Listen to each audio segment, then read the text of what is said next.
Punojësit e institucionit publik komunal Kopshti i Fëmijëve Breshja sot organizuan karnevalin pranveror 2009, duke marshuar në sfilatën e të vegjëlve. Edhe fëmijët kanë të drejtë të shprehin imagjinatën apo personifikimi respektivisht letërsimin në figurat e ëndrave të tyre. Sot ishte bota e prezantimit të personalitetit të individit dhe dëshirave të fëmijëve shprehet e drejtoresha e institucionit publik komunal Kopshti i Fëmijëve Breshja, Ajrie Daçi.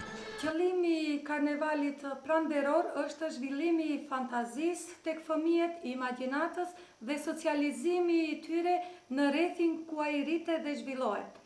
Prezantimi i maskave më të bukura, si dhe personazheve të tyre më të dashura që ata paraqesin nëpërmjet prezantimit të tyre, si dhe plotësimin e nevojave personale të tyre dhe dëshirave pa kufi.